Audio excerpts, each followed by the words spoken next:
my pleasure to introduce our two speakers, Dr. Lee Scholes. Dr. Scholes is an associate professor in the Department of Economics at Iowa State University and serves as the statewide extension specialist on livestock economics and markets.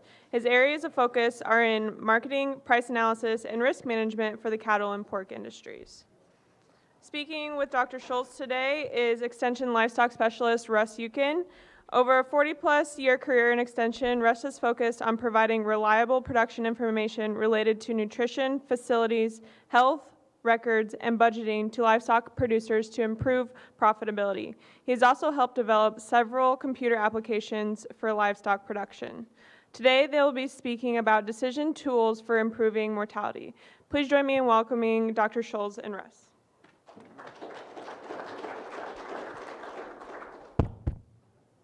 Thanks for staying for the last session. I was commenting to Russ, we might have to buy beer, but Iowa State doesn't pay me this much, so appreciate the sport of staying for the last session here. A couple things to highlight is this is supported by the National Pork Board and FBAR grant that Iowa State University, K-State, Purdue got several years ago to look specifically at survivability, and this is part of the economic component of that grant. This is very much a joint work, and actually Russ gets all the credit. You can give me all the blame here. So Russ has really put the rubber to the road when we're talking about a lot of the tools that we have developed. Now I want to first kind of get our head around some economic terms here. I apologize to use kind of some economic speak, but I think it does highlight what we're really focusing on. Also, I'll point out, we did a podcast on this, myself and Dr. Daryl Holkamp. That is the one and only podcast I've ever done. Podcasts scare the heck out of me because you don't have slides to use, right? As well as I thought it went really good. So everything from there is going to go down. So it was really good to work with Daryl on that because I think we really shared kind of the ideas of looking at the economics of mortality.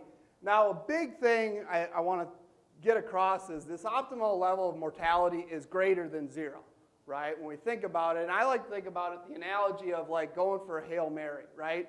If you got 80 yards to go, right, with 37 seconds left, Aaron Rodgers did it last year, right? So you don't just go for it all in one shot, right? You're taking some big yardage, but you're trying to get to the end zone, right? So, and as opposed to if you're at the 20-yard line, right, you could take some shots at the end zone, but we're trying to make some incremental movements. The point being that last pig saved, or that last couple percentages, is probably going to cost you more than it's worth in pigs. And so it's important to balance that marginal cost versus the marginal revenue that you're going to get.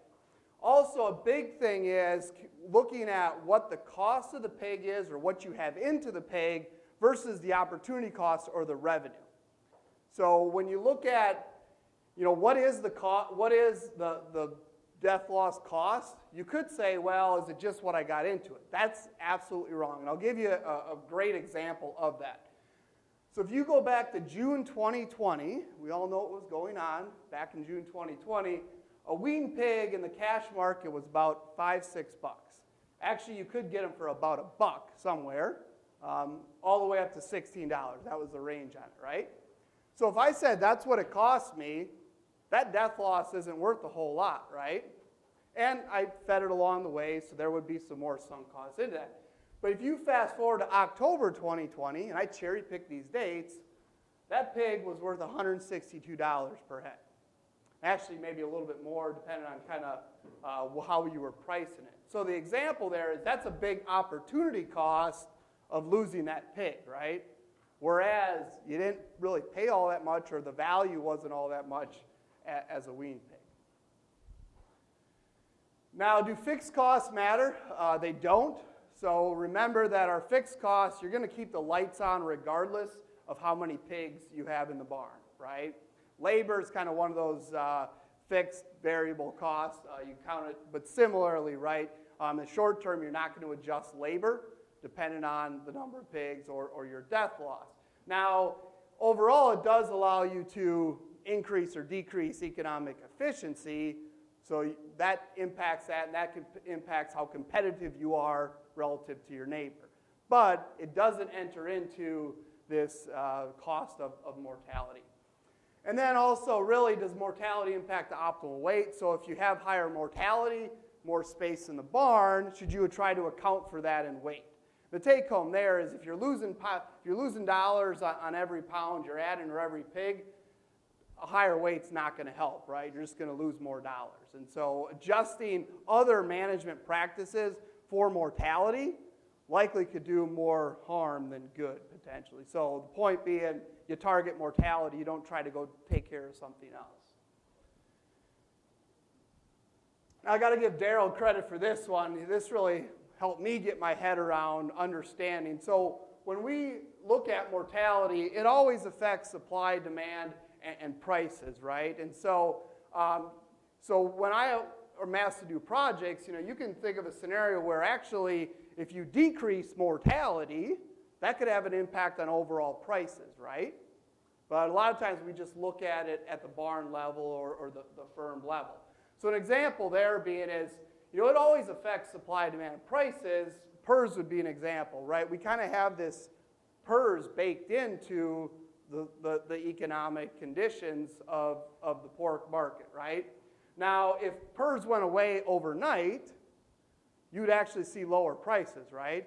So if demand didn't change and all of a sudden you have a lot more pigs, that's going to lead to lower prices. In that case, the U.S. would be even more competitive worldwide because we wouldn't have the cost of PERS in the market.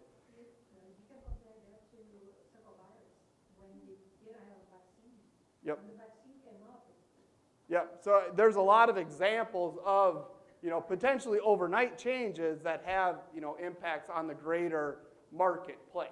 Now, don't get me wrong. I'm not saying that taking care of PERS is not a good idea, right? It's a very costly disease. But just thinking about if you didn't have PERS, we wouldn't need as many sows because you wouldn't be seeing as much death loss and so on and so forth. Now, PDV was an example where we did actually recognize it because it only impacted supply, didn't impact demand, both domestic and export market. And really, you've seen this risk premium in the marketplace, right? So all of a sudden, we didn't know how many pigs we're going to lose and how bad of an impact it was going to be on pork production. So actually, price futures reacted stronger than what the supply reduction was. And actually, we've seen higher returns for some producers during that time. Now, when you look at opportunity costs, that variability is tremendous, right? When you look at prices of hogs. So I just picked 3 dates here, the last 3 years in third week in June. So we have this year, 2021, and 2020. Now, and importantly, these prices can vary more at a point in time than even over time, right? So back in June of 2020, we had some producers getting about $9 per hundredweight for hogs. We all know why that was. All the way up to about $100 per hundredweight for hogs on a single day in June 2020. Now that distribution was pretty large in 2021. It has tightened up some, but it's still, roughly a $50 per hundredweight distribution. So that cost of mortality is going to be very different for each individual producer, depending on how you're selling your hogs and that revenue, the value proposition of the hogs. So we're going to first look at wean to finish because it's easier to discuss and easier to calculate. Here we're just looking at that mortality cost as a function of your percent mortality, the value of that finished pig, so that's the opportunity cost, and then we're needing to make a feed and marketing cost adjustment. The biggest is the feed cost adjustment, right? So if the pig dies, it doesn't need any more feed, right? So there is some cost savings when it comes to mortality. Now, as we look at what that mortality rates have been, so this is why are we focused on it? Well, we've seen mortality increase from roughly in that 5% or so range back in the late 80s, early 90s, up to, we're in that 9 to 10% range or so. Now, importantly, though, this is very correlated with slaughter numbers. So we're producing a lot more pigs today than we were back late 80s and 90s, right? So that percentage, we haven't seen an increase some, but that's an artifact of just more numbers too, right? And so it's not always that we're doing worse on mortality. Sometimes that does occur, but it is also because we have more pigs. So what does that mean? Just a general look at the cost of mortality. So this kind of ignores all those differences in prices now of producers. But if I just kind of benchmark this over time, many of you are probably familiar with our Iowa State estimated returns model. So I take the wean to finish estimates, and the black and red lines are profitability.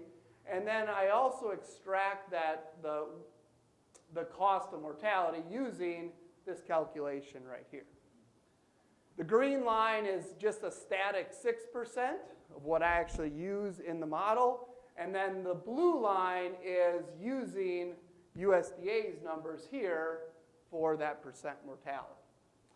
And as you would expect, the higher the hog price, right, the higher the opportunity cost. And we've seen it as high as over 19 bucks per head. When hog prices are much lower, it can be as low as $4 per head. Average over this 20-year period, roughly, has been about $9 per head. And so here, when we're thinking about interventions possibly in that cost-benefit analysis, it's understanding how much I can spend is really dictated by, what that cost of mortality is. Now, this is a question, as we work through this grant that came up is, what is the cost of obtaining an X percentage point improvement in mortality? So going from 6% to 5% or 10% to 5%. What's that worth? Well, it depends, right? Hopefully I've convinced you that prices matter here. That's the big driving factor, the value of that pig. And that can vary over time and even within a point in time.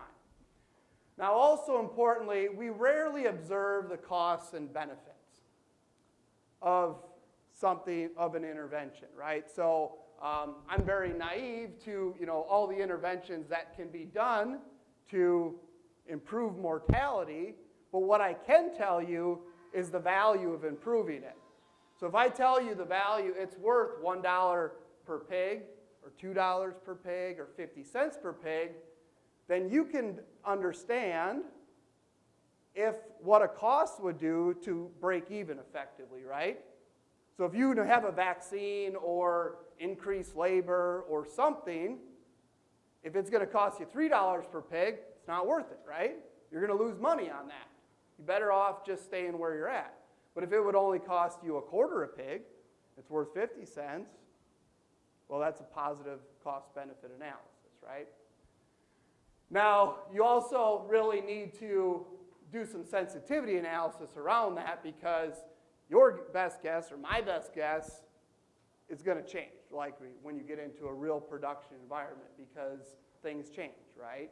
And so understanding that, yes, it may show you 50 cents, but under the worst case scenario, it's worth 20 cents. Well, you need to be careful on how much you're willing to spend then of that intervention. I think Russ is going to walk you through the spreadsheet. So what we've done, and this is how we do things for our Iowa State University Ag Decision Maker, is we build a information file that kind of walks you through the economics of mortality, and then we have an accompanying spreadsheet that allows you to use your user inputted numbers to calculate that for your own individual operation. So hopefully these pair well together as kind of a user's guide and then the tool to work through your individual operation. Yeah, thanks, Lee, and I appreciate the opportunity to work on this with Lee. He put up with me for several iterations on this, so hopefully we got something that is useful to you. You want to hand me the clicker there, Lee, so I won't walk away from the mic here. So the idea of the spreadsheet was to basically answer that question that Lee was posing there. What's the value of X percentage point? We used a budgeting approach on the wean to finish. It's a budgeting approach for a group of pigs or a single batch of pigs, so not an annual budget by any means here. And what we did here, as you can see on an input sheet, the yellow cells would be what you could input. And so what we're comparing, if I can find the pointer here. There we go. We're comparing kind of a current status quo, if you will, on mortality to something that's improved. Most budgets, they do allow for some feed cost savings that Lee was talking about. We let you choose here what your kind of average dead weight of pigs is, so you can vary that between the current and improved if you want, and then it would estimate the feed cost savings from that based off your feed cost. And we also let you vary the feed efficiency, thinking that if you improve mortality, you might improve feed efficiency along the way too, but you don't have to do that. We left them the same here in this particular example. You can also see over here, Lee mentioned sensitivity tables and doing some analysis. These are the sensitivity inputs. Again, we do it on the wean to finish, mortality rate, what that feed efficiency is, and we'll show you some tables here. Obviously, price of pigs is a big one in this, so we can vary that price of the market weight pigs going out, and then your feed cost as well. The whole idea here is to estimate change in net income between these two examples here, and then the sensitivity tables that we mentioned. The rest of this is be your basic kind of budget inputs that you'd use in any kind of a budgeting model, if you will. So here's some of the output. This kind of partial budget takes those main factors that Lee was talking about, your change in revenue for market hogs. We changed the manure value. We got less pigs, we got less manure, correct? Cost change would be the feed cost, also feed processing and delivery, maybe some veterinarian health cost and marketing cost that would change as well. The first part here, if we look at kind of here, we do it on a per head and per group. This compares to 0% mortality between our 5 and 6%. Obviously, as Lee said, 0% is not our goal, but this kind of highlights what the cost of mortality is. What we're really comparing over here on this side is our 1% mortality change, 6 to 5% in this particular model. Bottom line here, without going through all the numbers, $1.27 per pig is what that amounts to on this group of 2,400 pigs, and then we show it on an operation basis too. We also show a full budget, and this is just the output from the full budget here, where we look at the comparison on a per head and per group basis of our 6 and 5% mortality rates, and then what the net income is between those two. We can also look at this. We don't necessarily show it in the spreadsheet. A couple different ways. You know, some people like to say, well, what's the cost of that pig that I lost? It's 1% mortality we were using in this example. So that's $1.27 per pig, or $127 lost for every pig that dies, if you think about it from a percentage standpoint. Or we had 2,400 head start times 1%, mortality, 24 pigs difference. We had an operation difference of $3,049 divided by that $127. It agrees, that's good in economics, right? Okay. Not the way my math always works. So. Yeah, it does agree. That's good. This is an example of the sensitivity analysis that we looked at, and this one's showing the price per pigs against our mortality rate here. And again, you can look at what the value of a $2 change in carcass price per hundredweight is against a percent mortality. Again, about double for a $2 change in carcass weight per hundredweight versus that $1.27 change for a percent mortality in this example, okay? And so importantly, you'll see some negative numbers in here, right?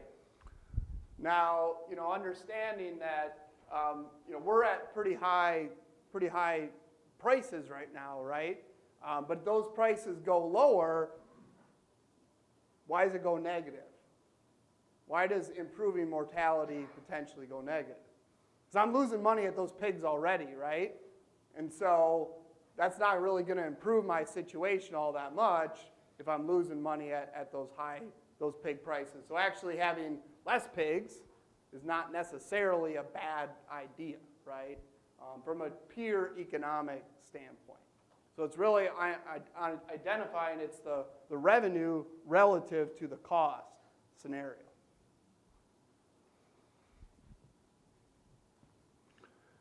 So again, we did that by feed price, and with feed prices today, that's a fairly big chunk of change when we change that feed cost by a penny a pound versus our mortality cost. Again, there you can see. And again, our feed efficiency, that's fairly important too, obviously, at a 500 weights per pound of feed efficiency against a % mortality change. In addition to the information file and Ag Decision Maker, there's also the Pork Information Gateway that asked us to do a little fact sheet for them. So a little bit different presentation here. If you want to access that as well, that's also available. So let's talk about the more complicated one here. And I strategically did this in the presentation and also working with Russ. So I got him on the hook for wean to finish. And then, because I knew that this is a whole can of worms, right? When we start to look at sow mortality, it's a lot less straightforward. It has a lot more moving parts. We're looking at the sow mortality part of it. But then you also, so you have the value of the pigs not farrowed, right? And that could be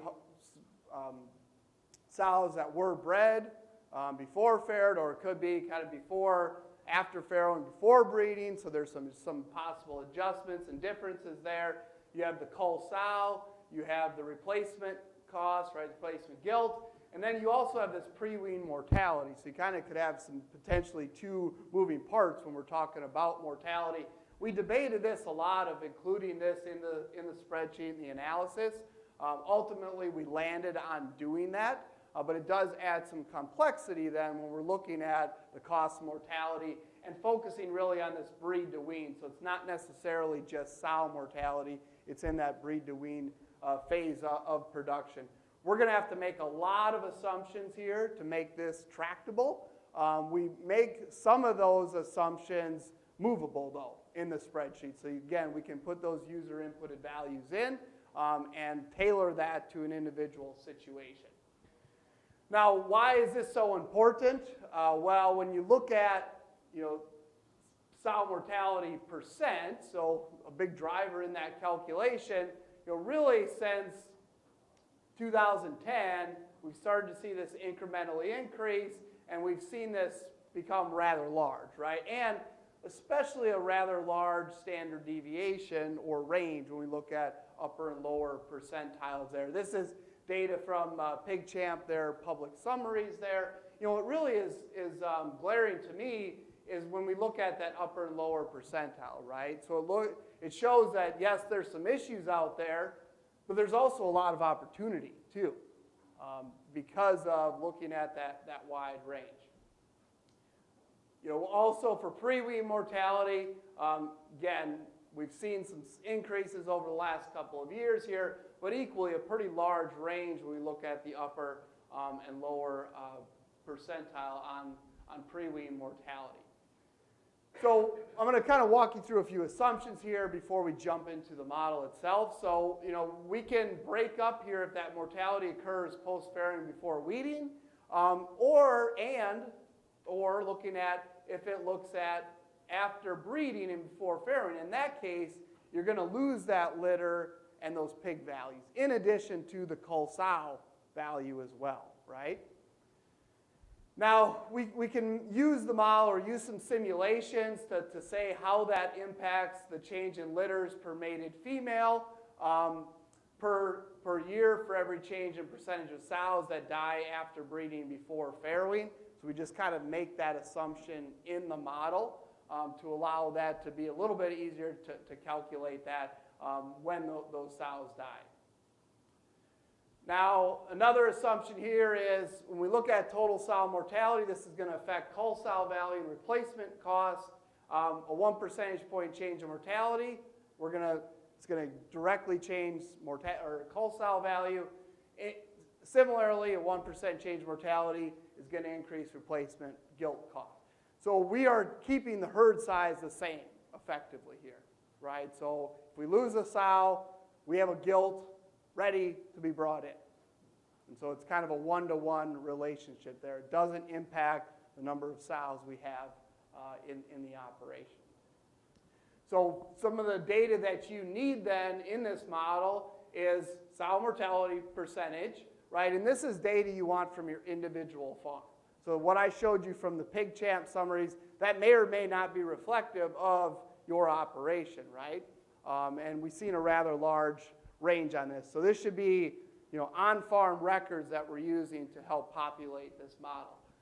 Litters mated per female, pigs born alive per litter, pre-wean mortality, and then sow inventory, right? And then we're going to look at, again, what are those changes in sow mortality percent. So we can look at what's a 1 percentage point change worth, right? Or going from 5%, or going from 10% to 7%, right? Some realistic goals on that you can put into your spreadsheets. You need to know your starting point, the pigs born alive per litter, and then what that pre-wean mortality, if there's a change in that pre-wean mortality relative to the sow mortality.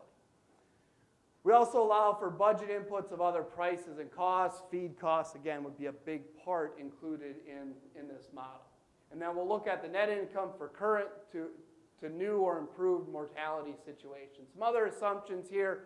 Again, we're keeping the sow herd size the same. We're not going to really consider the parity of the sow. I know there's been some research that looks at the cost or value of certain parity sows, newer versus older parity sows, and that distribution within an operation. That adds too much complexity to this. That may be version 5 or something when we're looking at this. So we're looking at just, we're also looking at annual averages, so no seasonality with regards to mortality, right? So if you're using your farm records, it's not using the first or the third quarter, it's using the average of all of those quarters, right? I'm looking at those efficiencies. We have replacement gilts ready to go, so they're fully developed and ready to breed. Now, the numbers that we use may look a little bit larger for that replacement gilt because of this, right? So you have those ready to go, and it's really the available pool that's ready to go. So that may be greater cost than if I have to just go out and buy one, or the value of that one additional one. It's that they're ready and available to go. Annual sow feed costs are included, and they don't change with mortality because we're keeping the herd size the same, right? And so if I lose a sow, it's replaced with a gilt that's eating the sow feed. So that's kept the same because that's a big factor in the opportunity cost here, or the cost of mortality. And then other costs are going to stay the same and are not going to be based on sow or pre-wean mortality. So similarly, set up here, available at this website up top there. And this one would be specific to the breed to wean phase of production.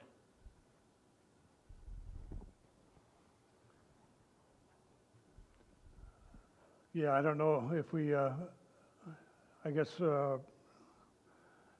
you can see the website up there that you can access that at. And the other easy way to do that, just do a search for Ag Decision Maker mortality. There's not many other mortality files in the economics thing, so. Actually, that's how I get to it every time. So, yeah. Yep. So we'll run through a little example here, and you got other activities you want to get to, so we'll kind of keep it short, but we're willing to certainly stick around and answer questions if you'd like. Setup very similar to the wean to finish, but obviously a few different inputs here. Lee had talked about, when the sow dies, we got total sow mortality and looking at current and improved. And then we just put it in there as percent of sow mortalities that occur from farrowing to breed. And right now, we've got those at 50%, and I think if you read some of the literature, in fact, one of our speakers earlier mentioned the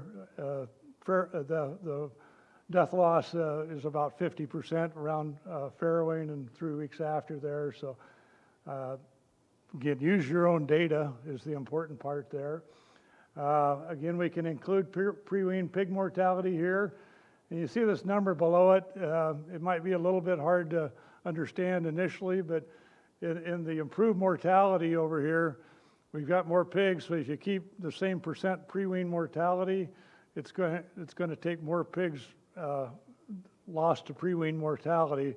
And that number below, just if you plug that in there, that zeroes out the difference in pre-wean mortality, if that makes sense to you. So there you're just focusing on the sow mortality part of it.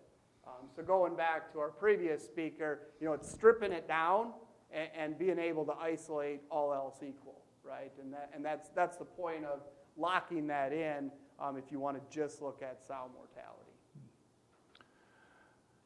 The other thing that Lee mentioned, it's pretty important to know where you're at on the litters per mated female per year to start with, because we use that number to calculate what the improvement is. In other words, how many more litters, how that mortality affects litters per mated female per year.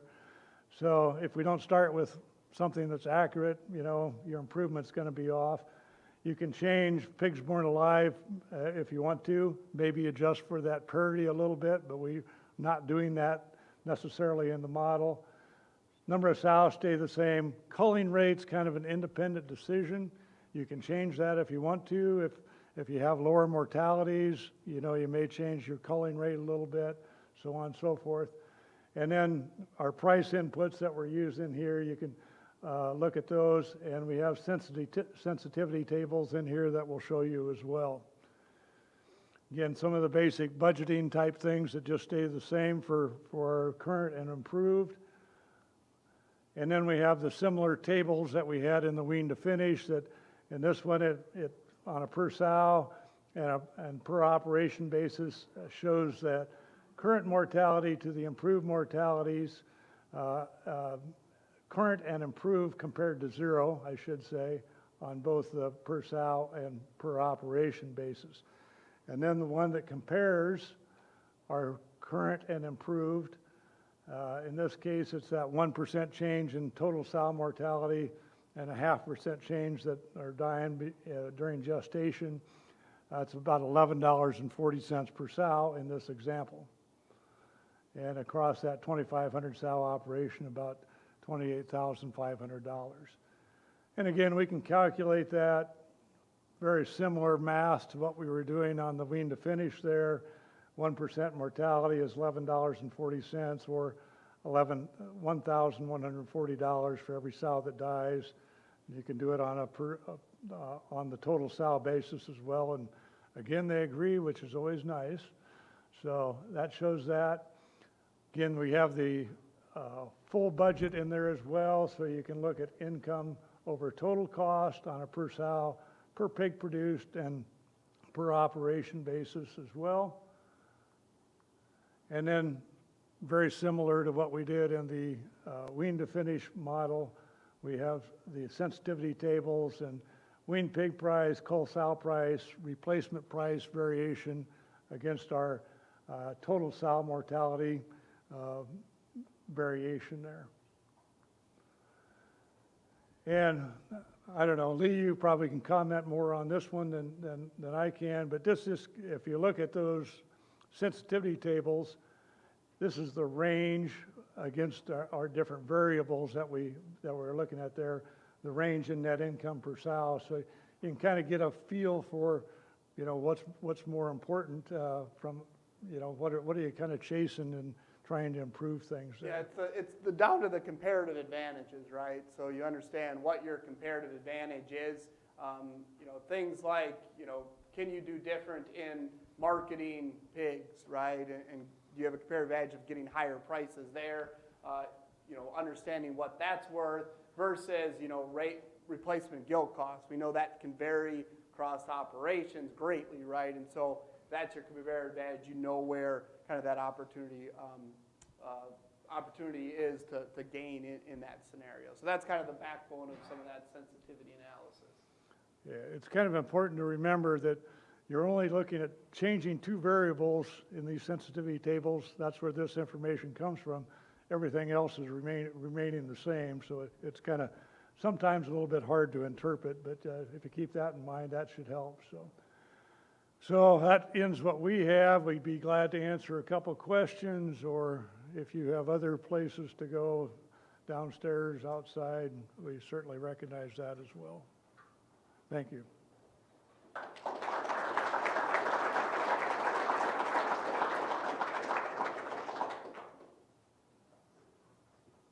Questions for Lee and Russ?